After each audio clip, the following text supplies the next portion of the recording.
Hello hi, എളുപ്പത്തിലൊരു മുട്ടത്തോരൻ ഉണ്ടാക്കിയാലോ?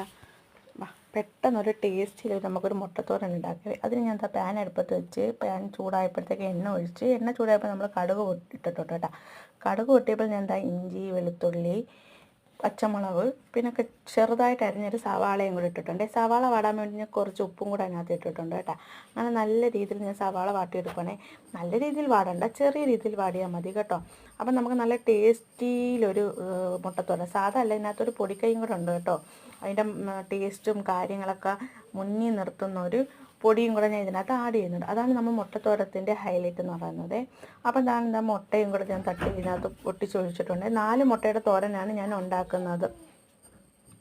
അപ്പോൾ അതിനകത്ത് പാകത്തിന് ഞാൻ ഉപ്പും കൂടി ഇട്ടിട്ടുണ്ട്. അങ്ങനെ നല്ല രീതിയിൽ അത് ഞാൻ ഇളക്കി കൊടുക്കുന്നുണ്ട്. കാരണം നല്ല ചെറിയ രീതിയിൽ വേണം നമുക്ക് ചിക്കി എടുക്കാൻ.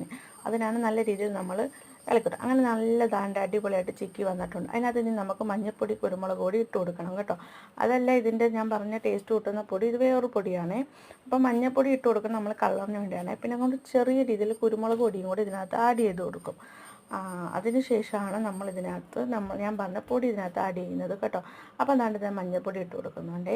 മഞ്ഞൾപ്പൊടി ഇച്ചിരി മതി കേട്ടോ. നമ്മുടെ ആ മുട്ടയുടെ കളറിനൊരു വ്യത്യാസത്തിന് വേണ്ടിയാണ് നമ്മൾ മഞ്ഞൾപ്പൊടി ഇതിനകത്ത് ചേർക്കുന്നത്. അതിനുശേഷം കുരുമുളക് പൊടി ഇട്ട് കൊടുക്കും. കുരുമുളക് പൊടി മഞ്ഞൾപ്പൊടി ഇട്ട മാതിരി തന്നെയാണ് ഇട്ട് കൊടുക്കുന്നത് കേട്ടോ. തോനെയൊന്നും കുരുമുളക് പൊടി വേണ്ട. അപ്പം നമ്മളുടെ ടേസ്റ്റ്, മുട്ടത്തോരത്തിൻ്റെ ടേസ്റ്റ് നിർത്തുന്ന പൊടിയെന്ന് ഞാൻ പറഞ്ഞില്ലേ, വേറെ ഒന്നുമല്ല, നമ്മളുടെ പെരുംജീരകപ്പൊടിയാണ് കേട്ടോ. ഈ പെരുംജീരകപ്പൊടിയാണ് നമ്മുടെ മുട്ടത്തോരത്തിൻ്റെ ഹൈലൈറ്റ് എന്ന് പറയുന്നത്. അതാണ് നമ്മൾ നമ്മുടെ ടേസ്റ്റ് മുന്നിൽ നിർത്തുന്ന പൊടി.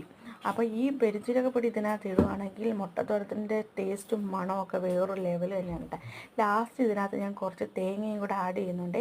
തേങ്ങയും കൂടെ ആഡ് ചെയ്ത് നല്ല രീതിയിൽ ഇളക്കി കൊടുക്കുന്നുണ്ട്. അപ്പം നമ്മുടെ മുട്ടത്തോരൻ ഒരുവിധം തയ്യാറായി കഴിഞ്ഞിരിക്കുന്നു. അപ്പോൾ ഇതിനകത്ത് ചൂടോടുകൂടി ഒരു സംഭവം കൂടി ഇട്ട് കൊടുക്കണം. എന്തെന്ന് വെച്ച് കഴിഞ്ഞാൽ നമ്മുടെ കറിവേപ്പില. അപ്പം നമ്മുടെ ഈ തോരത്തിനകത്ത് കറിവേപ്പില ഇട്ട് കൊടുത്താൽ അതിൻ്റെ മണം അതിനകത്ത് ഇറങ്ങത്തുള്ളൂ. അപ്പോൾ നമ്മൾ കറിവേപ്പിലയും കൂടെ അതിനകത്ത് ഇട്ട് കൊടുത്തു. അപ്പം നമ്മുടെ മുട്ടത്തോരൻ റെഡിയായി. ഇനി നമുക്കിത് പാത്രത്തിലോട്ട് മാറ്റാം കേട്ടോ. അപ്പോൾ ഇന്നത്തെ വീഡിയോ ഇത്രയേ ഉള്ളൂ. ബായ്.